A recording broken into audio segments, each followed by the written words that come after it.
சென்னை கண்ணப்பர் திடலில் வீடொன்றுக்கான காப்பகத்தில் வசிக்கும் 114 குடும்பங்களுக்கு குடியிருப்பு ஒதுக்கீடு ஆணைகளை அமைச்சர் உதயநிதி ஸ்டாலின் வழங்கினார்.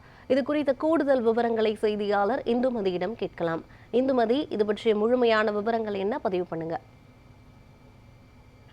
இளைஞர் நலன் மற்றும் விளையாட்டு மேம்பாட்டுத்துறை அமைச்சர் உதயநிதி ஸ்டாலின் மற்றும் அமைச்சர்கள் தாமோ அன்பரசன் மற்றும் சேகர் பாபு முன்னிலையில் ராயபுரம் கண்ணப்பர் திடலில் வீடற்றோருக்கான காப்பகத்தில் வசிக்கும் 114 குடும்பங்களுக்கு மூலக்கொத்தளம் திட்ட பகுதியில் குடியிருப்பு ஒதுக்கீடு ஆணைகளை தற்போது உதயநிதி ஸ்டாலின் அவர்கள் வழங்கியிருக்கிறார்.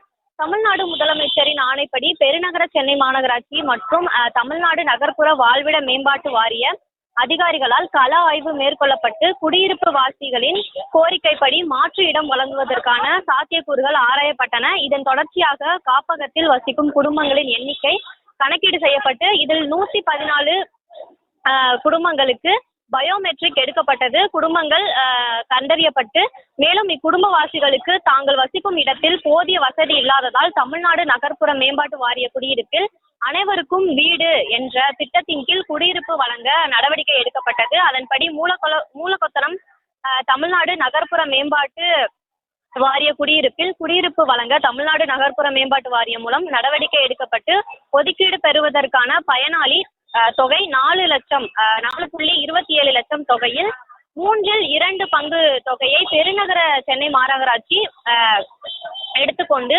மீதமுள்ள தொகையை தமிழ்நாடு நகர்ப்புற மேம்பாட்டு வாரியம் மூலம் தவணை முறையில் கட்டுவதற்கு நடவடிக்கை எடுக்கப்பட்டு குடியிருப்பு ஒதுக்கீடு ஆணைகள் தற்போது பெறப்பட்டு இருக்கிறது. மேலும் 114 குடும்பங்களுக்கான குடியிருப்பு ஆணையை அமைச்சர் உதயநிதி ஸ்டாலின் அவர்கள் தற்போது பயனாளிகளுக்கு வழங்கி இருக்கிறார்.